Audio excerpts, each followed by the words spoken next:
Welcome to Get Over It, the consciousness transforming podcast for exceptional 21st century living. Happy New Year, everybody. This is the first show for us in 2021. And, we've just released a very interesting year full of blessings and lessons. So count your blessings and learn from the lessons. And just let's move forward into 2021. We can create our own true life within all this crazy energy that is around us.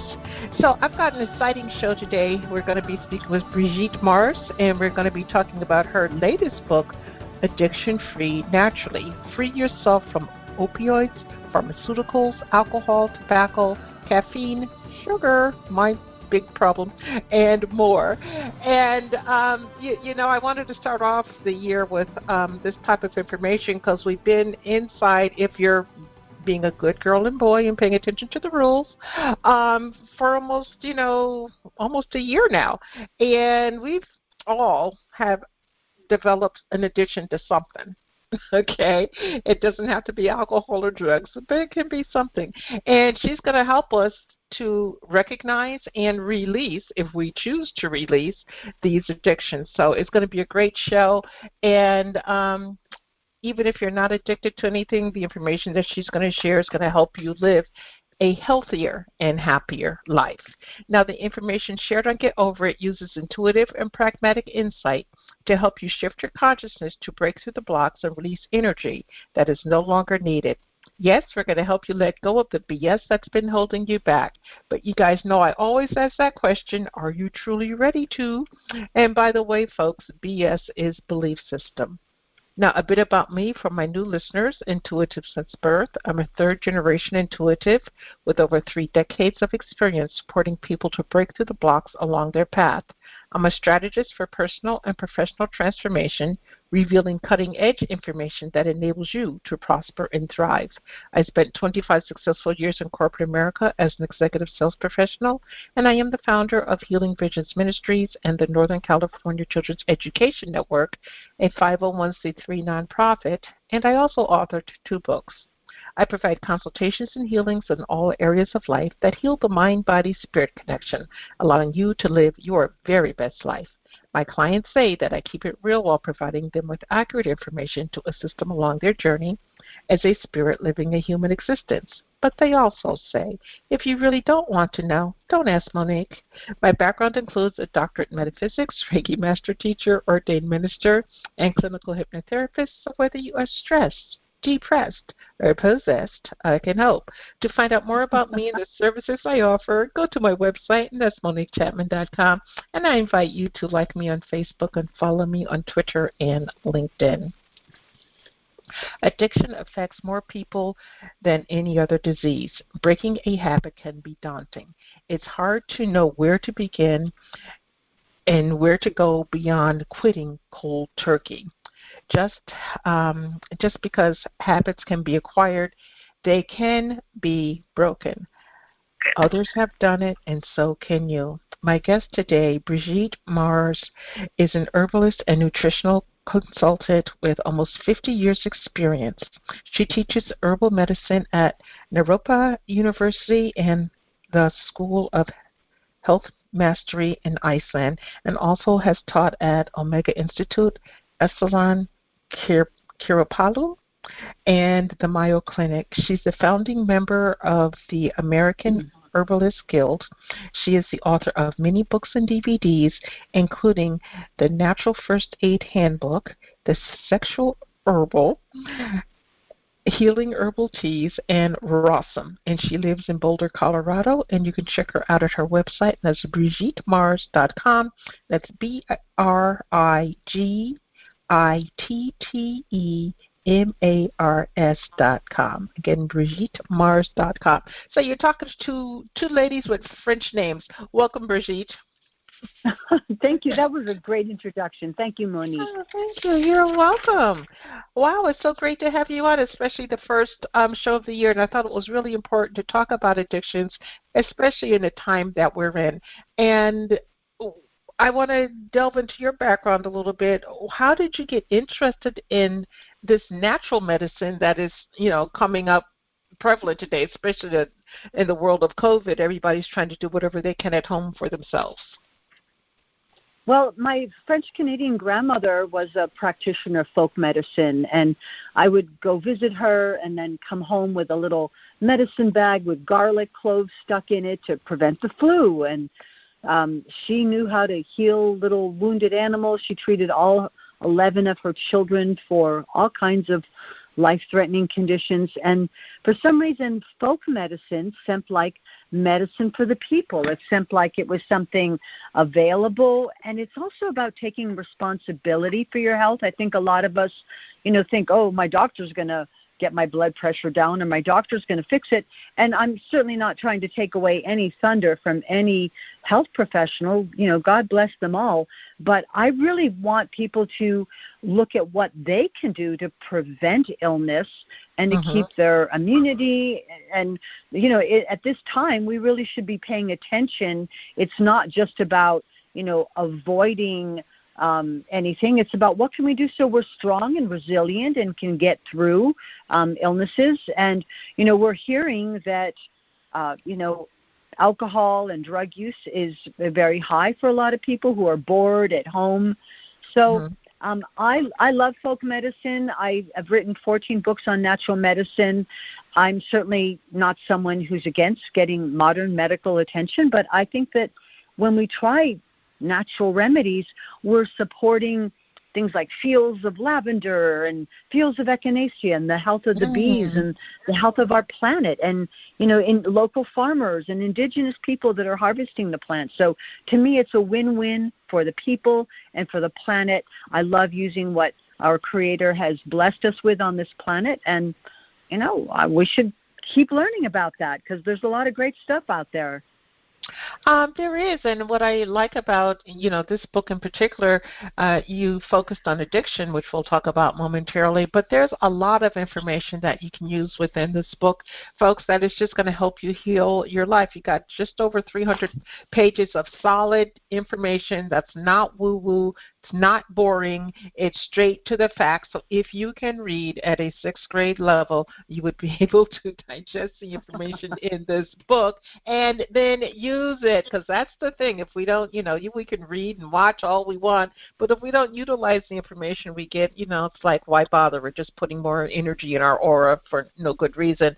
So, Brigitte, what was it that asked you in spirit to tackle the subject of addiction? Well, for many years, I've had a private practice where I meet with people and help them with, anything from like arthritis, depression, infertility, you name it. I work with it, lupus, Lyme disease. And I realized that, there's a lot of people out there that are doing their best. They're buying organic food. They're, growing sprouts. They're trying to eat healthfully, shopping at the natural food stores. But very often we want to avoid that there may be an addiction that's really impeding our health. And very often it's what people don't want to give up. And so, to treat someone for perhaps prostate inflammation or digestive disorders, if we don't get to, boy, you're really eating a lot of sugar, or that's a lot of caffeine, or alcohol could be part of the problem, we're not really getting to the core of the disorder. So I realized that as a, natural health practitioner, that addressing addiction has really got to be, up there out front, because that could be what's impeding ultimate health. And it, rather than spending thousands of dollars on supplements and natural food, it's something simple like doing less or eliminating altogether the thing that might be contributing to the demise of your health. But why is it that we don't want to let go of that thing that will contribute to that demise?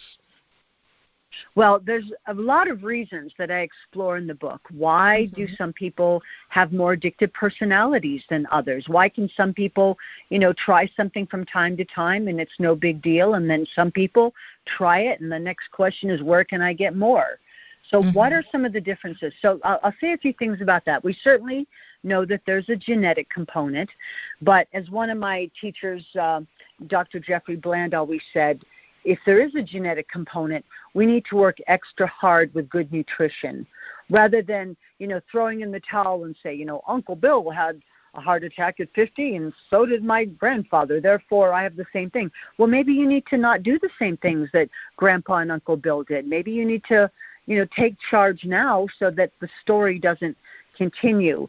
So there's a genetic component. There's also the role models that we have. Very often we want to be like somebody who we love in our life and can't wait till we're old enough to, enjoy whatever illicit or even legal pleasures that our loved ones are doing. But we also know that very often addiction comes in as a way of helping us cope with something that's really difficult in life, a divorce, an unhappy career, concern about our children, boredom, loneliness. So it may be that choosing a substance is a way of temporarily medicating ourselves, but then long after the physical pain is gone, here we are still doing it. So it's possible that when we let go of a substance, trauma or emotional debris may come up, and that might be a time to, get right with going to a therapist or start journaling or finding some way to process emotions that maybe got stuck. But two other things that you don't often hear is that very often people who have addictive personalities often are trying to elevate their blood sugar. Because, say, for example, you wake up, you have a cup of coffee, or you have a donut, or you do a line of Coke, or you have hopefully you're not having beer first thing in the morning, but a drink. All of these things elevate your blood sugar. Even tobacco is cured in sugar. So we elevate our blood sugar, and we feel temporarily, I feel better now, but then the blood sugar is going to plummet hours later, lower than it was before. So we feel like, it's time for more sugar. It's time for another drink. It's time for another cup of coffee. And then the one last thing that might be common for addictive tendencies is poor oxygen metabolism. And therefore things like deep breathing exercises, getting outdoors and breathing fresh air, even aromatherapy as a practice of inhaling essential oils that can affect our brain and our consciousness and our mood, can all be techniques. And I said I was done, but there's one last thing. If our diets are overly acidic, say that we eat a lot of sugar and maybe even grains and bread and meat and cheese and more sugar, it's possible that being overly acidic makes us crave substances more. So a simple thing like getting more alkaline by eating more green leafy vegetables and fresh fruits and vegetables can help us to have the type of constitution where, I just don't need to do those substances that are bad for me. And, of course, there's the spiritual component, because I think people are really looking for divine connection and to feel, connected to, the Creator, to the universe. And so people piddle around with this stuff that they think is going to take them somewhere, and it really doesn't usually. Yeah, well, it's unfortunate because I think sometimes we get stuck. So based on what I'm hearing you say, addiction is not necessarily caused by an antisocial personality disorder or some character flaw. Am I understanding that correctly? Well, that can certainly be part of it too, and that can even, be from some type of trauma as well. But, there's many people, people have different reasons why they come into an addiction. So there's not any one cause, and sometimes it's multiple things that might happen. And so rather than, putting a label on it, it may be that, choosing an addictive substance is what you needed to do to get through a really difficult time in life. But now that you've gotten through that time, it's time to take charge and take your life back. Have you had cases where people will get past an addiction and stay past it for quite some time and then just run back to it because of that comfort level that they felt when they were using whatever substance? Well, there's always that temptation, and, hopefully, people are going to get enough tools, and this is actually a second printing of my book. It was originally done 19 years ago, but it's been revived and reprinted because of, there's many more addictions and a lot has changed. And, thing illegally, and we didn't have the opioid crisis that we had that is so present now.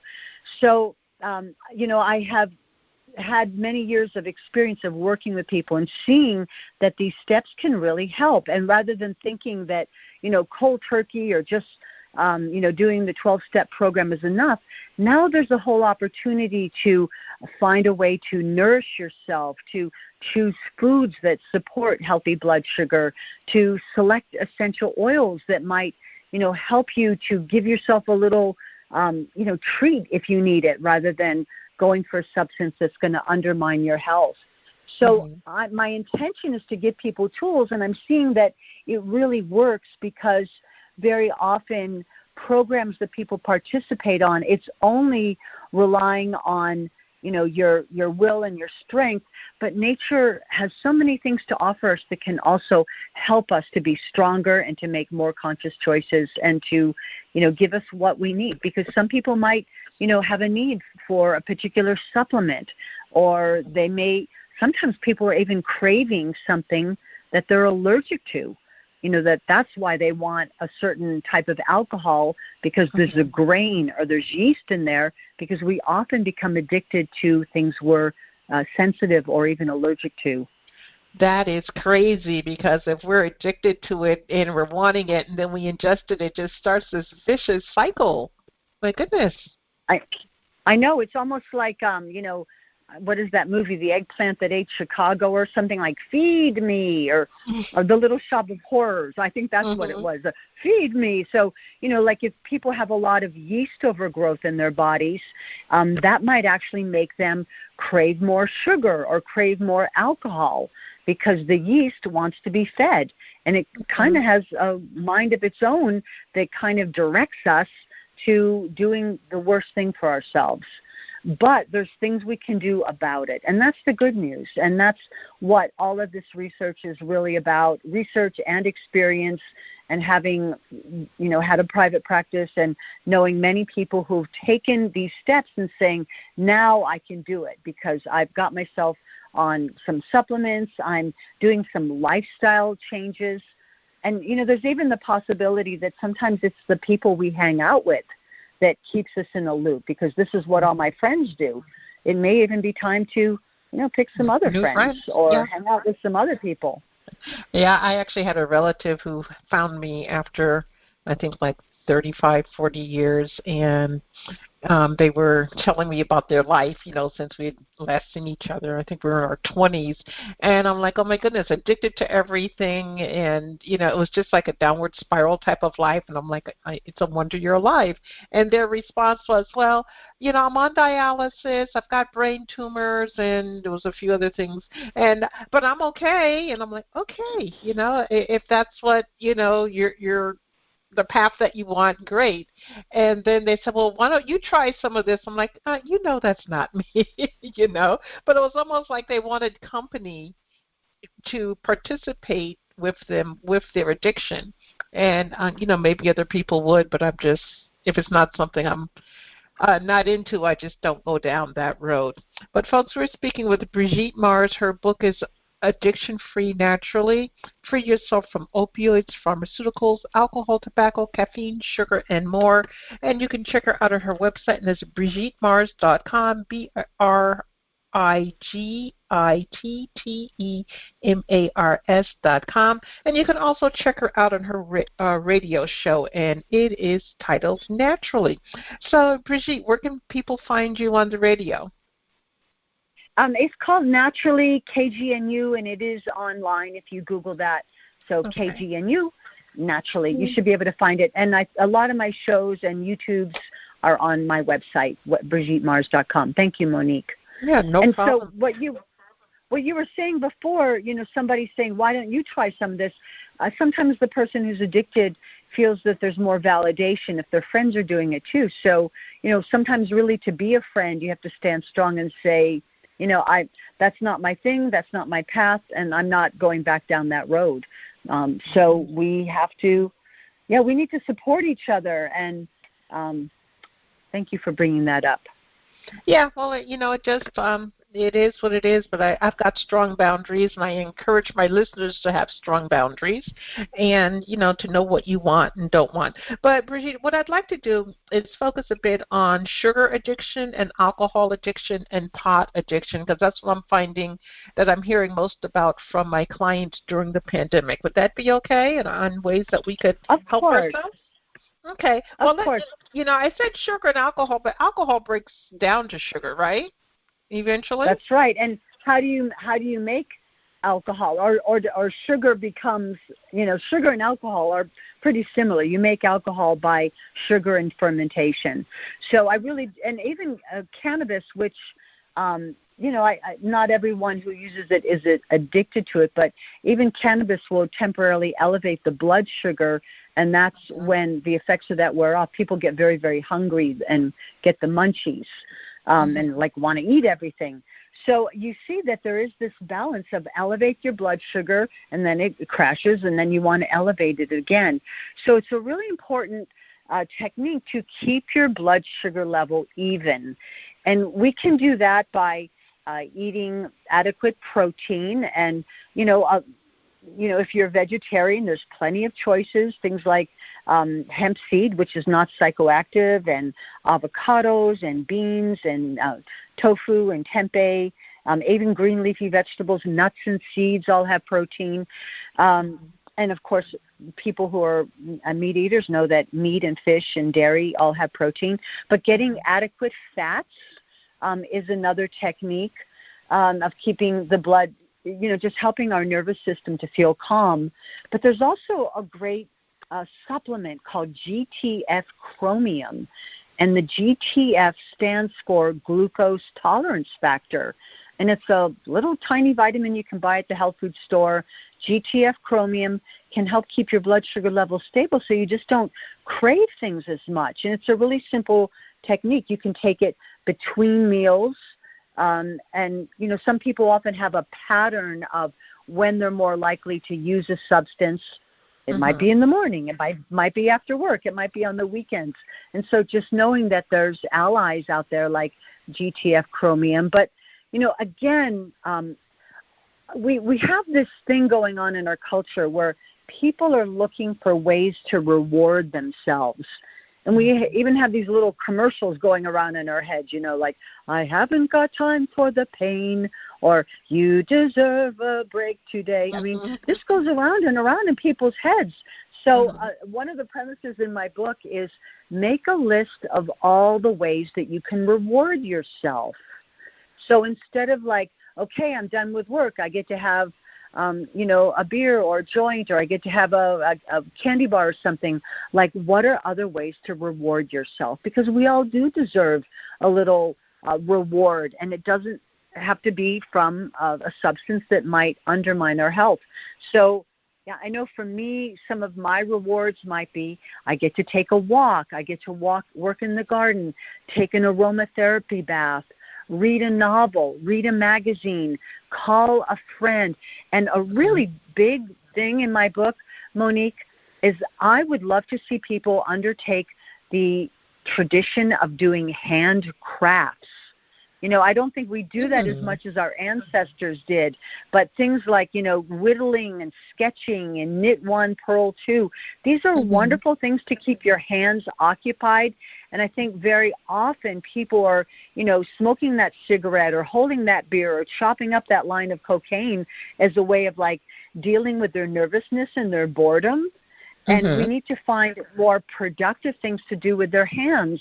And, I love it. Sometimes my friends come over, guys and gals both, and we're going to watch a movie together, and everybody's doing some kind of handcraft. My guy friends are sewing patches on their overalls or jeans or something, and, sewing on buttons, and we're all doing something and helping one another.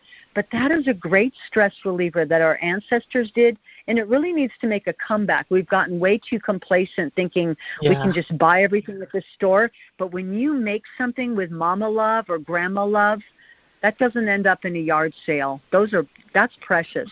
Yeah, and it builds your self-esteem. Yeah. Wow. Yeah, the handcrafting is something actually I've been thinking about when I was a much younger woman. I did learn how to crochet. And knitting wasn't my thing, but crochet was. But I couldn't get the square going. So I asked one of my aunties to get a square going for me. And she did, and I made this most wonderful I called it a top cover. It was more like a blanket. And one of my kids has it today. It's absolutely wonderful. But I noticed that while I was doing it, and again, I was a very young woman, that I was calm. And things didn't bother me. Things that would, send me over the roof and at other times didn't bother me while I was doing that. And I think even as we're paying attention to the news today and everything going on in the world, that if we did something like that, we would be able to just, shut down those feelings that arise that aren't healthy for us, or keep a panic attack away or something like that. Well, it's been said that like every stitch is a thought. So when you're making that, quilt for a grandchild or a child, it's like you're infusing it with your prayers and your love. And, so I'm just encouraging people. It might be practicing an instrument, but doing things with your hand, because there's a lot of connection between the hands and the brain. And we have so much dementia in our country, and I really think that if people stayed active using that hand-brain connection, that we would be able to keep our faculties going for much longer. And, that really is a treasure. And again, you might feel like, well, I don't really know how to do anything. Go take a walk in a craft store, and there's plenty of kits for beginners. There's plenty of, classes. There's YouTubes on how to learn it. And I feel like that's something simple, and it might just be, mending, until you get more creative. But I feel like that's a real important twist that needs to make a comeback. And, for a lot of people, when they get, tired or bored or something, their reserve, their ability to refrain from indulging can weaken. So let's say I'm going to a party, which, it's been a while, but I know a couple years ago I went to a New Year's party, and I knew my partner would want to be there longer than me. And it's really easy to say, well, maybe if I do this or that, I can stay awake longer. I brought my crochet with me, and rather than like overeating or, indulging in anything that wasn't really appropriate, like, I had my fill, I did what I wanted to do, and now I'm going to sit there and crochet, and, people would come over and sit with me and say, well, I want to learn how to do that. So I know it seems a little weird, but I know that that's exactly what my grandmother did with her friends. Well, it was great. You were able to go to the party, stay the length of the party with your partner, find something that entertained you while your partner was doing whatever to entertain themselves. I think it was a win-win situation for everybody. Yes. Well, thank you. And, those are just some possibilities of rewarding oneself. But, in Asian medicine, it's said that art is toxic discharge too. So my teacher, Michael Tierra, used to say that. And I said, what? Art is toxic discharge? But according to Asian medicine, people that have addictive personalities often have something going on with their liver, this like incessant drive, but this craving. And so the emotions associated with the liver are anger and depression. And by creating art, even if it's something that is not beautiful, or it doesn't have to be something you're going to sell, it's a way of getting rid of those emotions and getting it out of you. Yeah, I'm chuckling because it's interesting. I put a lot of reviews for the books on Amazon, and yours will be there too. And, I buy a few things from Amazon, and one book popped up and it caught my attention. Now, I can't draw a straight line with a ruler, okay? It's always, like, wrong. It just doesn't work. And there was this book there on how to draw, and it, showed different things that you could draw that are supposed to be simple. So I was toying with the idea of buying it. Now talking to you, I'm definitely going to go back and buy it and draw, because for whatever reason I was drawn to that. So I was like, well, okay, this can help me manage my many moods. And I'm quite sure my husband would like to see them improve. But let's talk a bit about what's in your book. You talk about some vitamins and supplements that can help us with addictions. What about, the B-complex vitamins? Are they truly that strong to help us with minimizing toxic effects?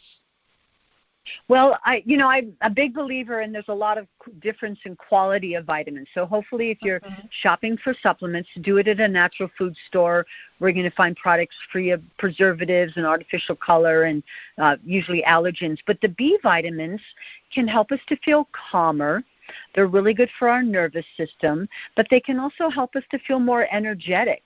So if I were to say, if you're going to try some supplements to support yourself while you're giving up an addiction, and I'm not someone who's going to tell everybody they need supplements all the time, but if you're really wanting to strengthen your force field and give up something, a B vitamin complex, and it might be, 50 milligrams, it could be 100 milligrams, calcium and magnesium might be another supplement that can help us to feel calm, to sleep better, to help prevent things like muscle spasms and tension and cramping. I think of the GTF chromium. And a lot of people are finding that fish oils, and there is a vegan source of omega-3 from algae, so there's a vegan alternative, but some good quality fat can help. There's also a supplement called L-glutamine, which is an amino acid that is really good for any sugar-related type of addiction, including alcohol and sugar. So those are a few things to try. And, we used to have a big cocaine problem in Boulder, and the saying was, cocaine is nature's way of telling you you're making too much money. So, okay. So I would always say, you have $100 to spend on cocaine, come see me at the health food store where I work, and I'll fix you up with some supplements for half the price that will help you give up that addiction. So if you're willing to spend money on things that are undermining your health, be willing to spend some money and energy towards things that are going to support you during this time of transition where you're letting go of something. So, another practice that I talk about in the book is, making a list of all the reasons why you want to quit something. Very often you want to quit, but, it could be like, well, my partner would, like it better, or how much are you spending? How much does a mocha latte cost you every day? How much does a six-pack of beer cost? How much does, going to the dispensary or, seeing the drug dealer on the street corner, how much are you spending on that? And, as you start decreasing your use, you could be saving that money and using it to, buy clothes or books or invest in a class that will support you. But the whole idea of journaling and writing about what do I want my life to look like, maybe this is undermining my health or giving me a big stomach, or it's impeding my ability to sleep, or it's getting in the way of my sex life, or it's keeping me from having quality time with the people I love because my, people I used to like don't really want to be around me when I'm intoxicated. So lots of soul exploration needs to happen as well. Yeah, well, 2021 is definitely going to be the year for soul exploration. And folks, as long as we're on lockdown, you can skip an hour of TV and invest that hour in yourself. And by the time you get out of quarantine and lockdowns and whatever, you're going to be a much better person and might even have a lot of those things that you say you want in your life. So just because it's this energy doesn't mean that we have to succumb to it. So, okay, Brigitte, we decide that we have an addiction. We decide that we want to release the addiction. Talk to us about detoxification and withdrawal symptoms.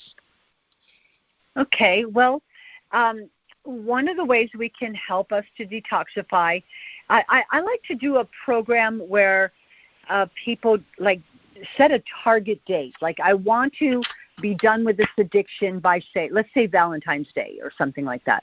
Okay, that gives us a month. And then God bless the people who can quit cold turkey, but I'm trying to make this easier and more successful. So you start decreasing the amount, or maybe you start limiting the hours of the day where you're allowed to indulge. I can't start as early and I can't do it as late. Okay, and then you start saving the money. But ways that we can detox is to certainly drink a lot of liquid. I love the idea of drinking lemon and water.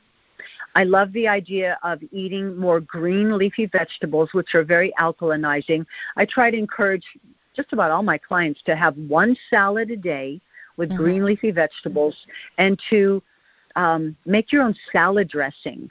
I think the quality of oils that we eat is very important. So ideally make your own salad dressing with extra virgin olive oil rather than using, canola or soy oil. And, since we talked earlier about sugar, and sugar addiction is at the roots of all the other ones. So here's a simple thing. Okay, you like to have a little dessert after your dinner. Try this. Try stuffing a date with a Brazil nut. Wow. You're getting minerals in the date. You're getting protein, fat. You're getting carbohydrates. And rather than it being like, oh, this is really like bad for my teeth, bad for my bones, bad for my sleep, you're actually getting something that gives you some nutrients. Okay? And, after a while, the date might seem too sweet. And you end up saying, well, I'm going to put a hazelnut in a prune or something like that. So also another way of detoxification is to do Epsom salt baths, to add a pound of Epsom salts to the bath water. A whole pound? Can be very helpful. A whole pound, which is like a fourth of one of those big bags that you buy at the health food store. Even things like doing saunas or sweating. I think if you live in an area where you have access to hot springs, and you can go to them. A hot springs can be a real healing retreat. Some people might want to include more, this is kind of controversial, but do juices. But juices can be really sweet. So when people start buying I'm going to buy a, pre-made carrot juice or something, know that even a carrot juice can be way too sweet and elevate our blood sugar. So better yet, and of course most of those juices are pasteurized, meaning they're heated to a high temperature, which really kills all the enzymes in them. So it would be better to make a fresh juice, but don't let it just be carrots and beets, which is way too sweet. Make sure to include some alkalinizing green things in there like parsley, cucumber, celery, spinach, greens, and stuff like that. And I even think that juices should be very diluted. So those are cleansing. And, as we're wanting to detoxify our bodies, it's really a great time and a great metaphor to clean your home, to think about, I don't really want this extra 20 pounds. I really don't want this monkey on my back of an addiction. So I'm going to clean the garage or the cupboards or a cupboard every day, or I'm going to go through my closet. As we let go of what no longer serves us, that can also be part of our detoxification process. And so by streamlining your life of where you live, your home, your work, your basement, your garage, that becomes a metaphor like, I'm letting go of what I don't need any longer. You want to lose 50 pounds, get rid of a whole bunch of stuff. You want to let go of that tobacco habit, you're going to love the idea of feeling cleaner. And so, for example, let's say someone quits smoking cigarettes, you might want to go and get your teeth cleaned on the day that you've quit smoking. And now you've got this really fresh feeling in your mouth and know how tobacco can stain your teeth and really pollute your breath as well as every cell in your body. You want to do things that make you feel clean. And so inside and out. It's so beautiful. Yes, it is. Now, what surprised me in your book, you do talk about psychedelic therapy. Tell us about that, because you were listing peyote and I never said this, ayahuasca. Is it ayahuasca? Ayahuasca. Ayahuasca. I Yes. almost got it right. So talk to us about using those types of substances. Well, this is something that's part of the new edition of the book that wasn't written about 20 years ago, and I'm really glad that got included because psychedelic therapy is being researched right now at NYU, at Johns Hopkins University. It's being researched even at a university that I teach at, Naropa University. But we're finding out that sometimes, rather than piddling around with these substances that maybe make you feel a little high or energized or something, like having a really big epiphany, which a psychedelic experience can do, might get people back to the source and even help them realize, like, aha, that's why I chose this rather than facing this difficult thing in my life. So, and I'm not suggesting that people take psychedelics, at a concert or a party. I do not consider these recreational substances. For the most part, I see them as shamanic tools.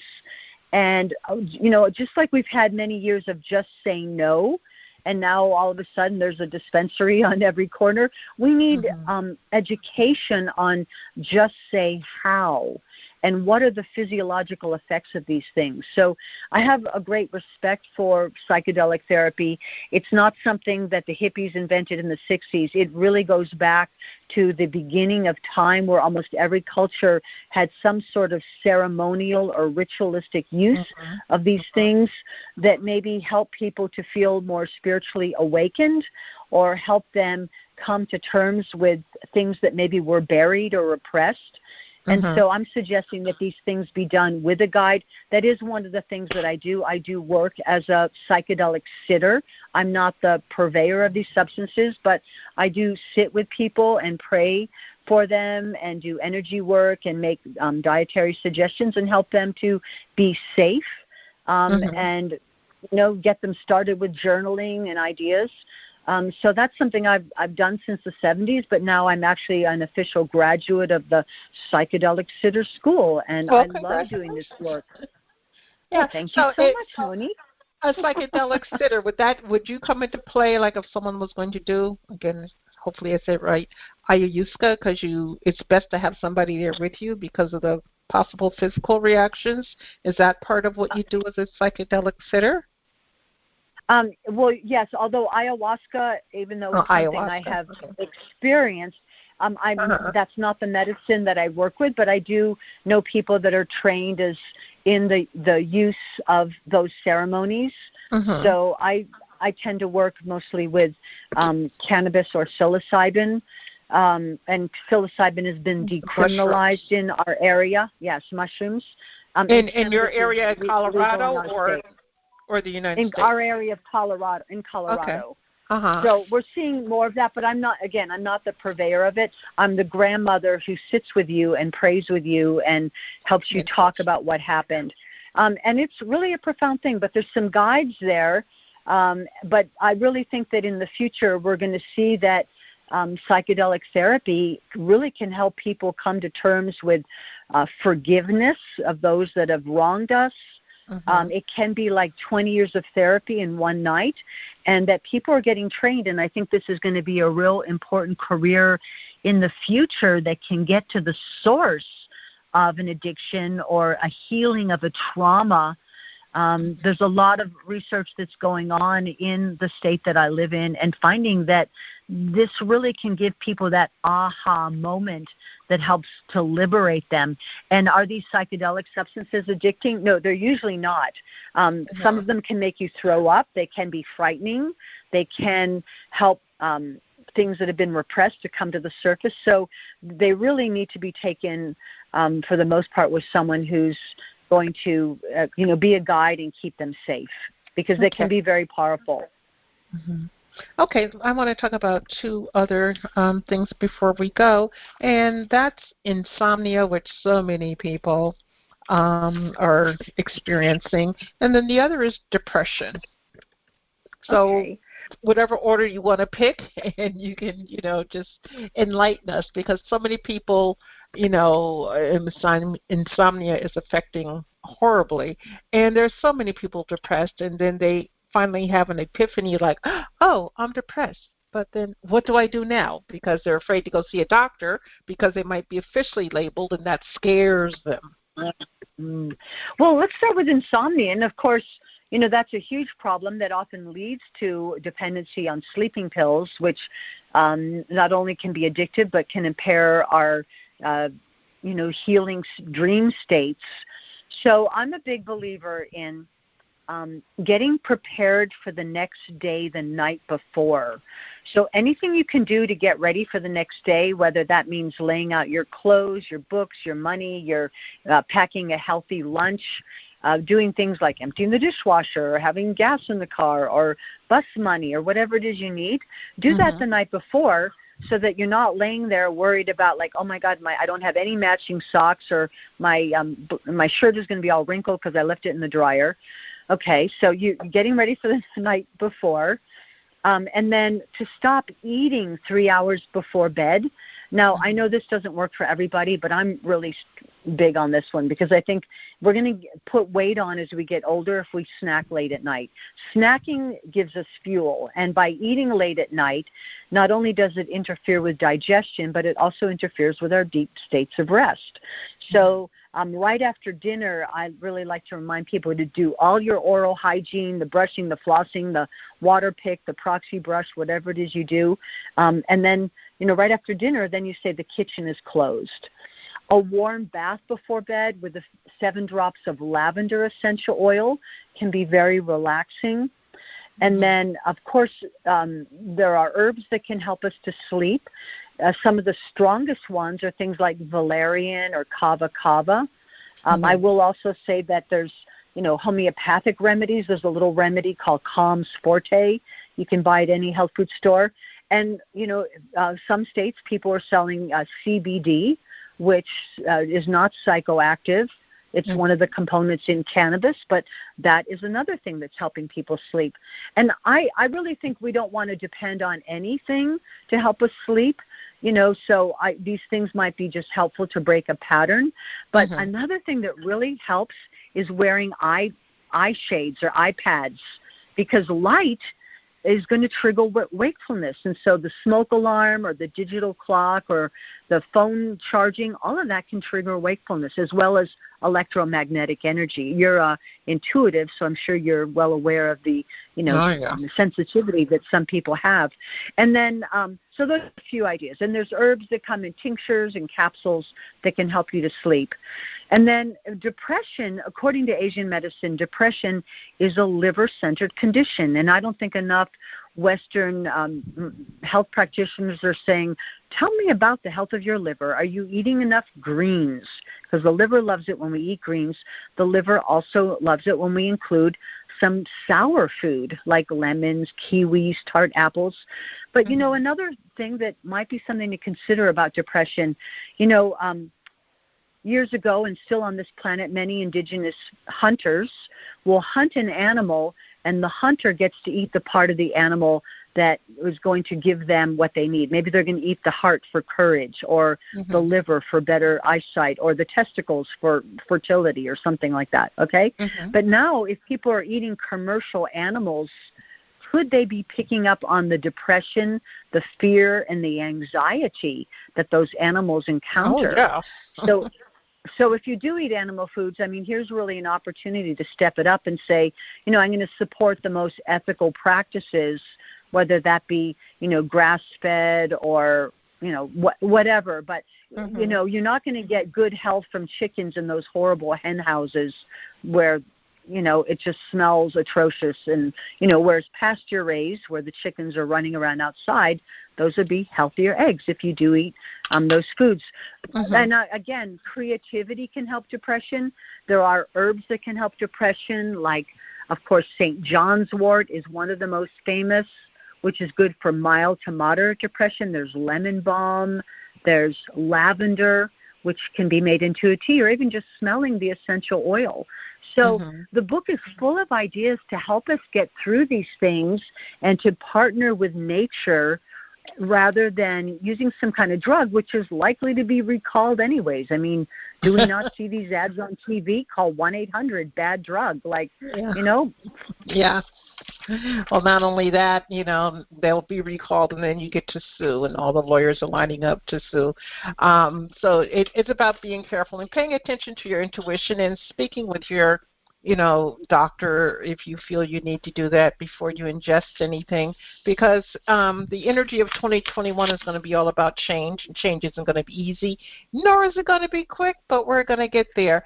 So, Brigitte, before we go, give us a pearl of wisdom for our new year, especially with, dealing with addictions, or anything else you'd like to share. Okay, let's see. Maybe I'll throw in a few pearls.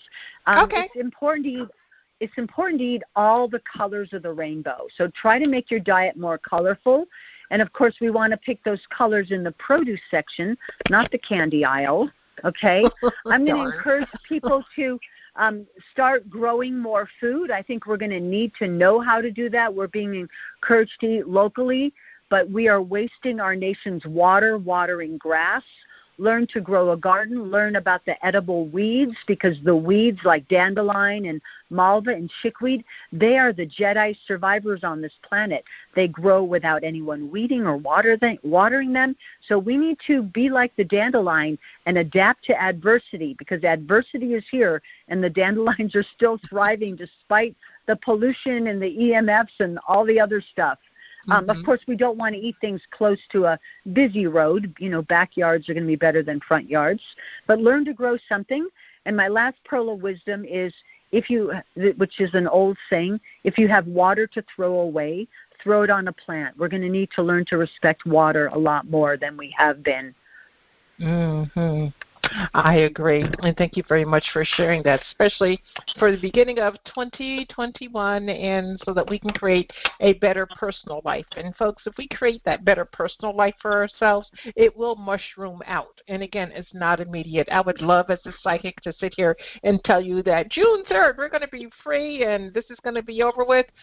No, that's not true, okay? We've got the balance of this year and then into the beginning of next year before things get back to our, quote, new normal, not the old normal. What we had is gone, okay?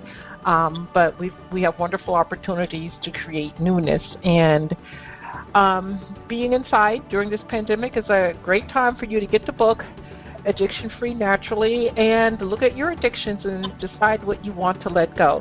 So Brigitte, thank you so much for being my guest today, especially the first show of the year. I greatly appreciate it.